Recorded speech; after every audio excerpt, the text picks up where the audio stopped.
Hey everyone, welcome to another podcast episode of the Westwick Entrepreneur. My name is Dee-Choh. I'm your host as always, and we have Mike from the Mic'd Up podcast and the owner and founder of Social Chameleon. So thanks for joining us today, Mike. Dave, thanks so much for having me, brother. This is awesome. Yeah, man, I've Long known time you for coming. years. It's about damn time we got you on this thing. Likewise, man. I'm excited to be here. I've been listening to you for about 2-3 years now. So Appreciate you, man. Yeah. So before we dive in today, and who Mike is, what he does, what problems he solves, and learning his journey and his story here, I just want to tell you that today is the day for our next event at Hi-Fi Records. We actually are having our actual event, our networking event, tonight at 6 p.m. Your first beer is on us. It's legitimately in like a record store. So like legitimately, like think like 80s, 90s record stores. You walk in, like we used to go in and buy CDs, kind of like that, except you can actually choose what music you want to play at the event. You can have a beer, you can talk to people about your business and who you are and what you do. So if you are available tonight, as in March 20th, so if you listen to this after March 20th, sorry, you missed this awesome event. But if you're listening to today of this release of this podcast episode, make sure you hop on our social media pages or our email links that we sent out to you if you subscribe to us.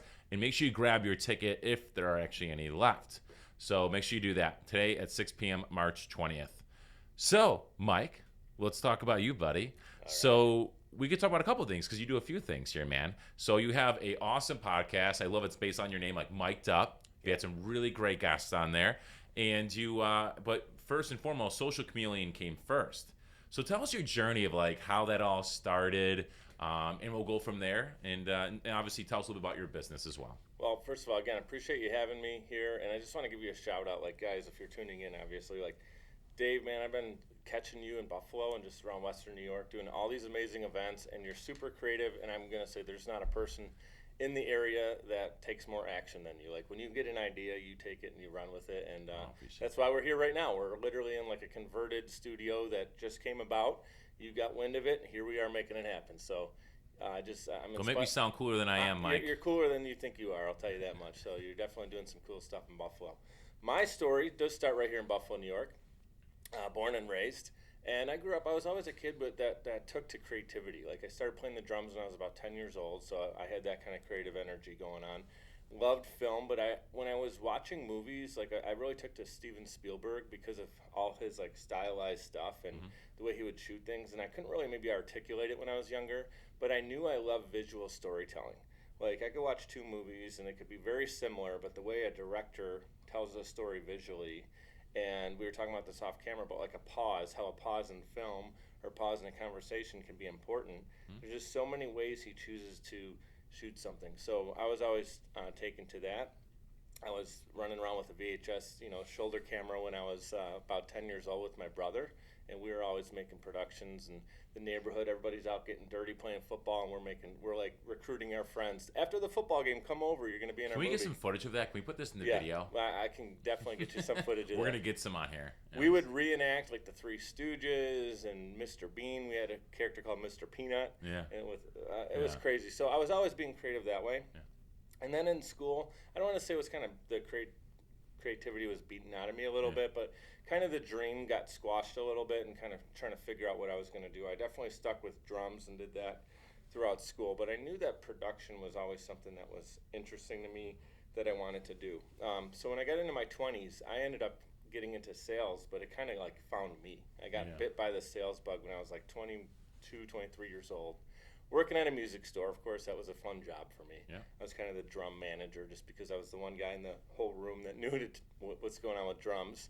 Nobody else wanted to talk about it. They're like, just throw it to Mike. He'll handle that customer. And that's when I really learned sales. And I started to learn that the ability of how important it is to listen more than just talk. And I learned product knowledge. And when people would come in, I was the drum guy, but I had to know everything else too. Right. So when it was not busy, I was checking out like competitor products, competitor stores, what like our advantage was, and all that stuff. Later got recruited, and actually no, I applied for Sleep Number, which is kind of an interesting story. I'll share real quick.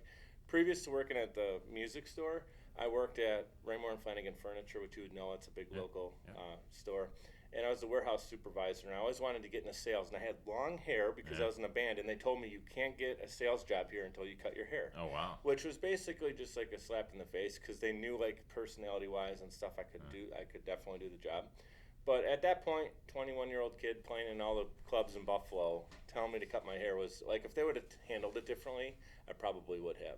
So I was like, nah, I'm not going to do that. That's why I took the sales job at the music store. They wanted me to look the part, so it was totally the opposite. So you worked at Sleep Number. Yeah, and so because of that short stint at the furniture store, I knew what Sleep Number was. And I didn't know we had a local store. Happened to be walking through the Galleria Mall with my fiance, see the sign. I'm like, dude, I didn't know there was a store here. And I was kind of looking for the upgrade in a job at that point. Like, the music store was cool, but it was barely paying the bills, as you can understand. And at that point, I was just getting out of college and starting to really put my life together. I knew that we were going to be getting married soon, so I wanted to start, saving up and all that good stuff. And as I saw the Sleep Number sign, it just hit me like maybe I went home that night and was looking for jobs. And the first job listing on Monster that night was Sleep Number. So I filled out the application and did like the whole personality quiz. Saturday morning, get a phone call on my cell phone. I'm thinking, who's bugging me like at 9 o'clock in the morning on a Saturday? Store manager calls, and she's like, dude, everything checks out. This looks great. Come on in. I come in later that week after like 2 or 3 phone interviews, and the area manager happened to be there at the store when I came in just to meet the store manager. So I kind of like double whammy. I won the store manager over the area manager, and I got the job. I'll summarize kind of the success I had there. Like my first year with the company, I ended up being a President's Circle winner, or President's Club. That's important because when I got to go there and hang out with the CEO and the next CEO in line, they were just transitioning. And all the people I saw in the training videos was not when I was in the back room watching one of those wheel out carts, Yeah, like the AV carts. Yeah. And I'm like, all the people that were in this video, I'm hanging out, cracking a beer with. Yeah. And the light bulb went off. Like, these are not untouchable people in an organization. Because I always was thinking like a big corporation. Yeah, like, I remember, I was like younger and didn't really have the experience of meeting business owners yet. Totally a different place from where I'm at today. That's really cool. So, like, I love what you said there. But just for time purposes, we have to fast forward the story here. So I remember when we first met, you talked to me like you just did so well with it. And then eventually you left Sleep Number, correct? Yeah, so I got recruited at that point. LinkedIn was big, and I got my resume on there. I was one of the early guys on there. And I got recruited into insurance sales, and I laughed at him. I'm like, I don't know anything about insurance. Went to Liberty, and I did well there for about 4 years. And then Sleep Number called and was like, the store manager position's open. Why don't you come back?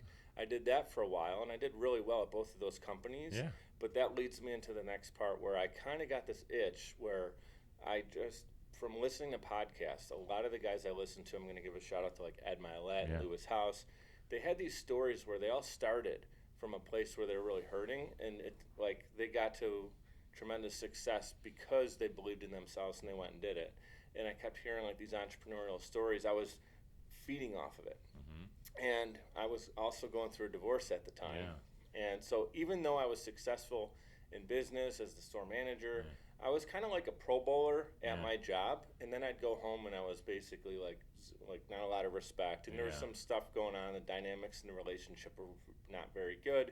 We talked to each other. Our daughter was 2, and we said we're definitely like ready to go 2 different directions.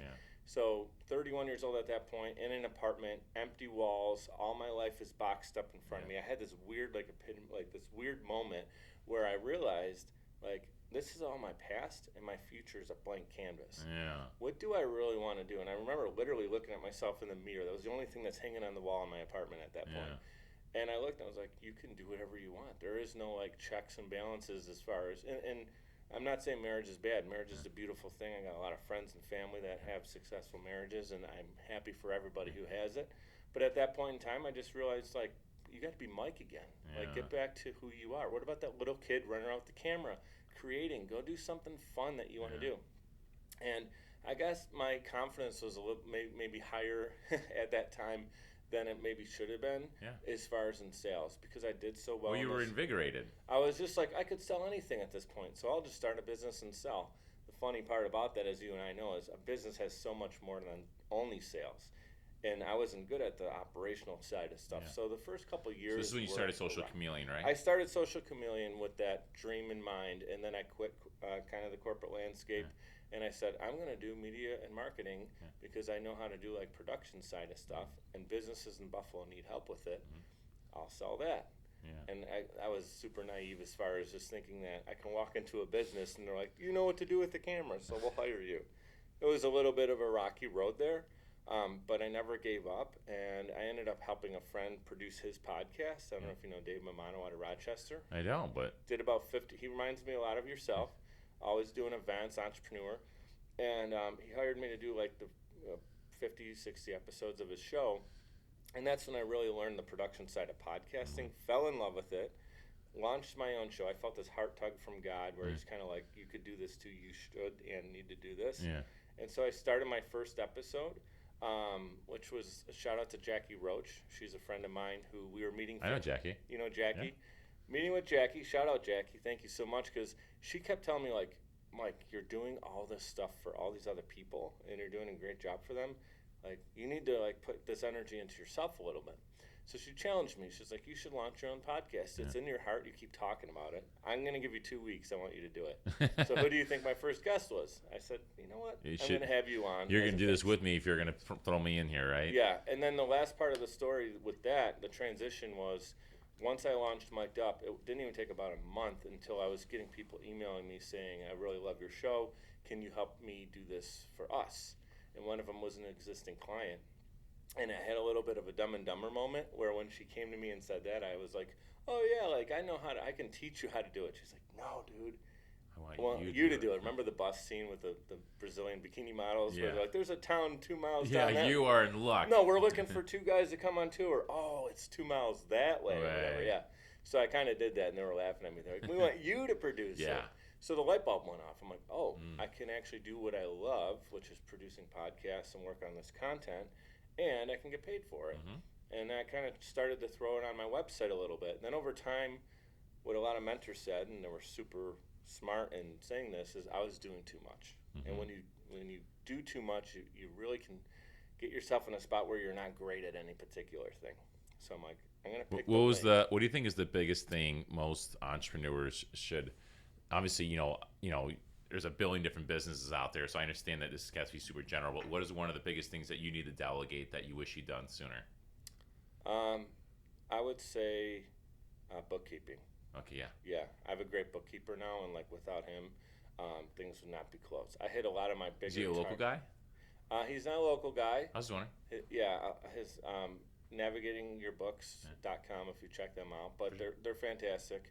I know we want to give a shout out to local people. So if you're in Buffalo, like find your local bookkeeper if you're an entrepreneur struggling with that stuff, because I didn't know how good I was doing or how poorly I was doing until we actually had the numbers to review it. Yeah. And when tax time came, man, it was a disaster. Oh yeah, you're going over your bank account for 2 months. I heard you talk about that too. Yeah.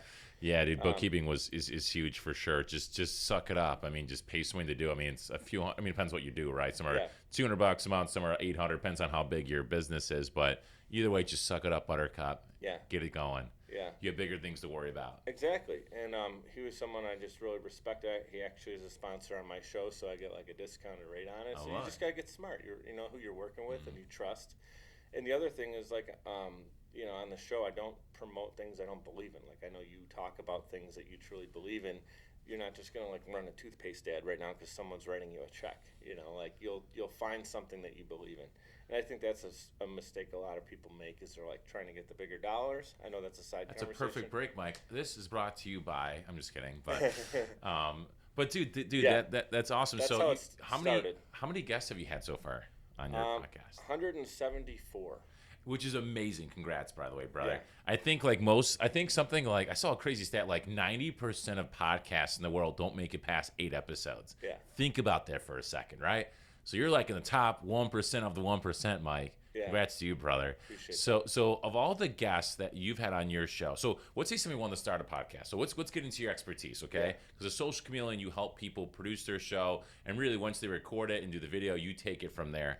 So let me ask you this question. So when people, I'm sure you get asked all the time, how do I do a podcast? What do people need to know before they're even thinking about starting a podcast? The do's and don'ts, what they need to know. Yeah, I appreciate that. I'm very proud of the 174 because it's consecutive Mondays. I haven't missed a Monday. But the number one thing when someone's launching a podcast, they'll ask you is why. Because if I find out that the only reason they want to do it is to monetize it, or they're thinking like about some big, they see someone making money like Rogan gets a $10 million deal with Spotify, so they're like, I'm gonna, like they might be hurting, so I'm gonna start a podcast. That's my way in. Not gonna work, because people will listen and tune in the content that has great purpose and it's well done. And and when we talk about podcasting, you can literally go from thrown together and record it on your phone with zero editing and zero intro outro. I'm not saying that the show's bad. The actual meat or quality of the show content might be good, but now that we're in this level of how many people are listening to podcasts and been listening for years now, I feel like that certainly will throw a wrench into things if they're tuning in and it just doesn't sound up to par with the others. So you gotta have good quality equipment. Quality's important. Yeah, and you can even like now with the there's things out there like if you're recording first on your phone, upgrade to the next thing. Like get a Blue Yeti, it's $100. Yeah. If once you start to get really good at doing it, then upgrade to something like an SM7B or the Shure MV7. I'm not getting paid by Shure to say that. No affiliate links here. No affiliate links or anything, but I know that those are quality, and I've used both of those, and we're using those right now, the SM7B. But like, once you can get there, continue to upgrade. Just like in life, like you continue to get better. Like buy you your drive starter your beater home, car. and then When you're in college, you probably have a car that gets you back and forth to college or whatever, or to work, and then eventually you can graduate. So I would say in podcasting, if budget's a concern, do it that way. Don't let that stop you from getting started, but you should graduate over time. You shouldn't be 2 years in and your show still looks and sounds the same. I mean, I got my first microphone, $20. It's a Bluetooth Yeti. Some gainer was using. I barely even use it. $20. I'm like, sounds great. So I got like a $100 mic for $20. That's what I used, and then we upgraded. Like, oh, I need 2 mics because when I have someone, I want them to have their own mic, their own channel, if you will. Yeah. And so we did that, and then here we are. Things have really just kind of transitioned over the years here. But that being said, man, when people are picking content, guests, places to be, if you will, so any thoughts there at all? I'm sure people might ask you this quite often. Yeah, so just to finish the last thought too, like buying gear too doesn't necessarily mean that your show is going to be great. You definitely need a person who knows what they're doing with it too. And we talked about delegating tasks. A lot of people do delegate those tasks because they're the entrepreneur or the host. It's not their cup of tea. They're not loving it. So either hire someone, whether it's remotely. That's a little shameless plug to Social Chameleon. That's what we do. But that makes sense. Put the right people in place. The next level is like figuring out what your content is, like you're talking about, or location, things like that. That's really super important to have a roadmap to understand. We talked about the why, but like, okay, so you're going to interview people. Is it just because you want to talk to people, or like what's the purpose of them coming on your show? So once you get really laser focused, like for me, it's a lot of positive minded conversations similar to your show, and kind of I pick their brain, get deep into their story, because I know the people who are listening are a lot of early stage startup entrepreneurs who run into these roadblocks like I did, and I was trying to get all that information early on, and now it's like, oh, I can be a source of that information. Kind of a give back. Like I got a lot, podcasting taught me way more than I learned in school, and so I want to also continue to get more voices into that conversation. And then the other part of it is like, for me in particular about Mic'd Up, I do interview some people who you may know because they're like pretty big on social media and stuff, and I've been blessed to have bigger guests, I guess, if you want to call it that, from a following standpoint. But it's not always the influencer with 1 million followers that is the most downloaded episode. And a lot of times it's someone who they're getting started, maybe they're in like chapter 2 of their story, and it just blows your mind, and it's like, this is a fantastic episode. So it's not always about chasing like the bigger name. Go for like the really great story and the thing that your audience is going to benefit from. And I would say like once you have that figured out, that's your thing. But every show is different. It's just matter like think about if your show was on like NBC or a big network, and they're going to sit down with you and say like, why should we put you on at 8 o'clock at night on our biggest day of the week? You have to have a good answer for that. Otherwise, it's just you're just making content. It's just gonna float out there and not have good purpose. Right. Like I think most of the time you can't, unless you have a big name like Joe Rogan, like Elon Musk. Like they could sell a rug and it's gonna go for $1 million, right? Because it's Elon Musk's rug, right? But Dave Schaub, you're like, this rug's worth nothing, right? So for me, I think it's so important to, man, there's so much I want to say here, but basically we need to make sure we're solving problems that people want solved. Number 2, it's like when you create a website, people just don't go to your website. It's like putting a billboard in a desert. it takes time. Like, I'll be completely transparent with you. I don't think anybody like really like listened to my podcast to like episode 40. Like, it's just like I was putting them out there, right? In fact, when I first started, I was producing like 3 or 4 a week. I was just like, I wanted to, so that way people can kind of binge listen to them. And I'm telling you, it wasn't until like 6, 8 months into this that I felt like people started really noticing. Where people say, "Oh yeah, I've seen that. I've seen that." Somebody like, "Oh, I didn't know you had a podcast." I'm on like episode 25. What do you mean you didn't know I had a podcast? So for me, it takes consistency. It's not unless you have a big name out there or a lot of money to spend on marketing. It's really tough to blow off the bat. It really takes consistency. That's the next word I was going to use is consistency, and that's really where I've seen the shows that I've produced as well get successful is because they're sticking around. Most of the shows that I'm producing today are all in the top 10% most downloaded, but you get there by consistency. And it's like anything, even in sales too. Like, people see something 4 or 5 times before they're going to really invest in it, whether that's a purchase. Well, and in podcasting, basically what you're doing is you're trying to be in the rotation. And someone cannot listen to 25 shows a week. So they're going to pick, like, if they're going to the gym, they're driving their kids back and forth to soccer practice, whatever, you got some windshield time with them. And so you got to get in the rotation. And realize that it may be like your guest is the reason they're tuning into your show for the first time, because there's that SEO search component of it too.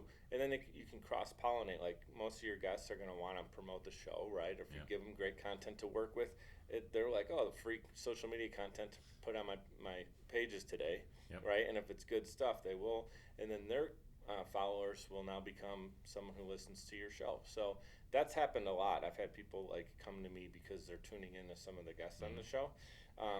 And the other cool thing is, like, if you literally care and put the love and care into doing your show, I'm not talking to you specifically, but I'm also talking to you, but anyone who's tuning in right now, realize that a lot of people are podcasting now, but they do it almost like they go to the gym. They're just in there, out there. I don't know, some people don't even prepare questions. I've been on interviews. Like, Dave was very prepared. He actually had me pre-prepare for this. Like, it was very professionally done.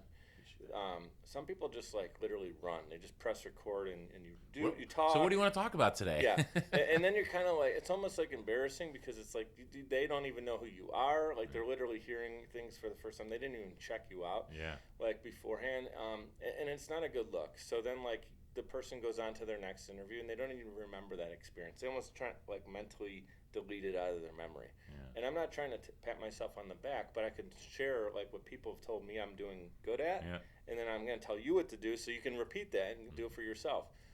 They've said, like, Mike, you're so prepared. You knew stories about me. Like, I'll go back, maybe listen to a few minutes of a show and skim through, and something will, like, my ears perk up. Like, that's a really funny story. And then, like, when we're talking about something similar, I'll bring the story. I'll weave it in there. And then it's like now they're invested in you. They're talking to you like a longer time friend because we got some camaraderie going now.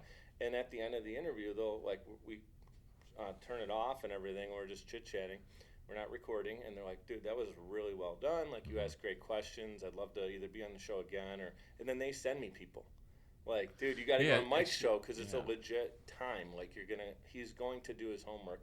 You don't have that just kind of churn and burn thing. I totally agree with you, man. So actually, that leads me to my next question. By the way, we only have like 5 minutes left. Okay. So because we try to keep it to like 30 minutes or so. But that being said, man, so a lot of times, like, a week does not go by where someone says, "Oh, can I be on your podcast? Can I be on your podcast?" And so for me to help filter that out, I've had to do like you filled out like an application, right? Just so, because a lot of people fill out, and I mean, no disrespect in any way, shape, or form, but they like, for example, like, oh, I'm doing this part time, or I've only been doing this for 4 months, and like, that's great. Like, we all have to start somewhere, right? But we want people that have kind of, like, at this point, have like kind of been there, done that, or at least have had some base level of success to do that. So if this helps you filter out a lot of those applications, it's just a time thing. So how do you choose guests, Mike? Like, when you have people on there, is there something you're looking for, or when people are looking for guests, what do you think they should look for to make sure they have the right guests on their podcast? That is actually a really good question.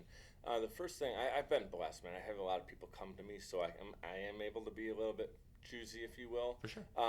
But the number one thing, like I get more excited about, or I feel good about, or the confidence level going into an interview is stronger, is if I go and I see that they've either done it before, there's some content with this person speaking in an interview format, and I see that they're either a good storyteller, and also, again, I check people out to make sure they're legit, because you could have 500,000 Instagram followers, and you could have bought all of them. Yep. And so, just be smart. Like, check someone out. If they have 500,000 followers on Instagram and you go to their YouTube channel and all their videos have 3 views, it's probably not. It's not adding up. Like, if this person. So I do my homework on someone just to make sure. It's not to try to find out that they're fake. It's actually just to make sure that they're real. Like, I want people. So I just make sure that the person's going to be someone they're not uncomfortable on the camera. So. It could be, sometimes I interview someone and it is their first time, because they may be coming from an industry where I'm super interested in picking their brain, but they've just never been interviewed before. But most of the people, now that I'm this far through it and podcasting has been out so long, that it's usually not their first interview. So I kind of again, do your homework and see who you feel is going to be a good dancing partner. That's really good. And I think, just to piggyback off what you said here, I think prep work is huge. Like, that's why I've learned the hard way to do that. Like, oh, you have this whole thing, you're so organized. Yeah, that's 4 years ago. I wasn't that way. Like, I would push record. In fact, if you want a good laugh, why don't you listen to my first 20 episodes? You're going to listen to some of the quality of the mics. I got better mics. You can tell they were better prepared. Just because you don't know until you really dive into that arena, right? We don't know until we get in there. But for me, it's like doing the prep work, because you just want to be prepared. You want them to know, hey, this is what we're looking for. This is the route we're kind of going towards here, because every podcast is completely different. So that being said, man, one last question here. And basically, I'll only keep it open-ended, so that way you can kind of answer the way you want to. But anything else do you think that people that are thinking about starting a podcast, or they are in a podcast, that if you had a mic into the world of those people, like, hey, start doing this or stop doing this, or hey, maybe you need to offload this, anything that kind of comes to mind with podcasts that you wish people would be more pay attention to, I guess? Yeah, I'd say, again, figure out why you're doing it, number one, and then once you kind of have that answer, understand what your threshold is and how long you're going to go. If it's something that you need to be making money doing, it's probably not the right decision. You got to go and do some sales activity or whatever. Don't let it get in the way of that if that's more important at this time. But I know when I started, I said, I don't care if I make $1 on this thing. I know that this is what I want to do, and I'm going to do it. And I'm going to do it really forever until I have a good reason to not do it. And so to me, I think the fact that I wasn't so focused on I need to monetize it right away, kind of allowed me to focus on the right things for it, the stories, the people, the production, all the doing it for the right reasons. And I have actually been able to monetize That's it. You're right, because that's your right headspace. So boom, so make sure you can commit to it and say, I'm going to do this at least for a year and not give up on myself. Because then you get your head in the right place, like you're solving for the right thing. I love this. Yeah. So I said that was the last question, but here's actually the legit last question. So obviously you have your merch that you're wearing on. I got the hat here, the BG. Yeah. It's be grateful. So you can say it right. Be great and be grateful. Yeah, be great and be grateful. And so tell us about that. What inspired that? What made you start your own, your own merchandise? Tell us the story behind that real quick. Yeah, real cool. So interviewing a ton of people, you kind of get the common denominators of things that keep coming up on the show a lot. Yeah. And gratitude is something that kept coming up with some of the most successful people. It was almost like, they eat right, they go to the gym, they do all the right things in their business, and gratitude was a big part of it. And I started to get really interested in it. And the more I looked into it, when you start your day in gratitude and end it kind of bookends, and you literally are thinking what you're grateful for. And it could be just the fact that you have clothes you can wear that day, that you have fresh coffee, that you get to spend time with your family. It doesn't have to be these huge long-term things you're grateful for. It could be very things that may be every day. Yeah. But when you're actually in the mode of feeling that, I say feeling it because it's not just thinking it's not snowing today, I'm happy about that. But if you really think about man, I didn't have to, de-ice my car today, and you're feeling it, you cannot in that moment be depressed, sad, angry, frustrated, you're feeling kind of that blissful moment. And if you do that for a few times in the morning, you kind of start off in the right headspace. Yeah. And at the end of a long day, good, bad, or ugly, and you reset that battery kind of thing, you just go to bed with a better energy, and you feel like I'm going to re-energize, and you wake up and then you touch on it again. Yeah. it does do something special for you. I agree, man. It's like revelation. We all know. Be grateful. Everybody knows that. Yeah. But when it goes from here to here, into the heart, yeah. it's a completely different story, right? You don't have to tell a grateful person to be nicer. They're just naturally nicer, right? Yeah. You know, hurt people. Happy people do happy people things, right? So for me, it's like, yeah, it's when it goes from here to here. That's so huge. And I was just wondering, want to do a shout out for the merch, man? Yeah. Mic'dUpMerch.com, and 100% of it, any profit I make actually goes back to organizations. Some are in Buffalo, like Buffalo Gives, or Hope Rises are a couple local ones. Kate and Joe Vacancy. Shout out to you guys. Yeah, and I also, what I do is every time I get like $50, basically like a block of $50, then I'll do like a deposit. Not a deposit, but a donation. Yeah. And I pick like a different organization that's heavy on my heart, and I do that. So do I have like one more minute to just spit out the final thing on my head here? Go for it.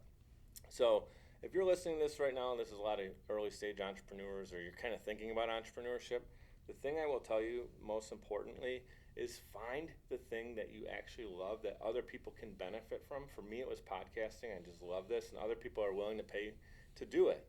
So like whatever it is, if you love soccer and you love coaching people, like find a way to do like either online soccer coaching or whatever, monetize it. I'm not saying leave your job if you need a corporate job like I did. Or if you pay your bills, yeah. I had to jump out of the plane and figure out how to build a parachute. But like that's not good for everybody. Like for me, I had to do it that way, or because if my foot's on land and in the water, I would easily go back to land. Yeah. I needed to be thrown into the ocean to figure it all out. But just find your thing and figure out the way that you can monetize it. It could be a side hustle forever, or 5 years from now, it can be this lucrative thing that you build. And be like Dave, take action, don't talk about it and game plan it for 10 years.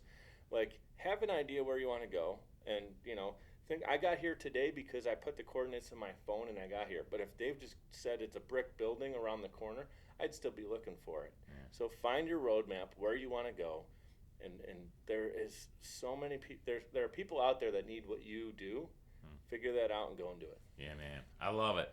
That's a great way to end the podcast. So for those that love to connect with you, Mike, they like whether they're thinking about starting a podcast or looking to offload some things, because obviously Social Chameleon does that. What's the best way to connect with you? Some people with their cell phones out, people with their emails out, whatever you feel comfortable. What's the best way for them to reach out to you? I hang out the most on Instagram. So it's just at, if you're on Instagram, at Mike Dee-Choh-Choh. I'm sure that'll be clickable in the show notes for you. And then the website, if you want to tune into Social Chameleon, it's socialchameleon.us. Very cool. And that's where we're at. That's where we're at, man. So anyways, appreciate your time today, Mike. Thanks for finally sitting in the seat across from me here, man. I'm glad to get you on here. I know our audience will love this. Yeah, total honor to be here, brother. Thank you.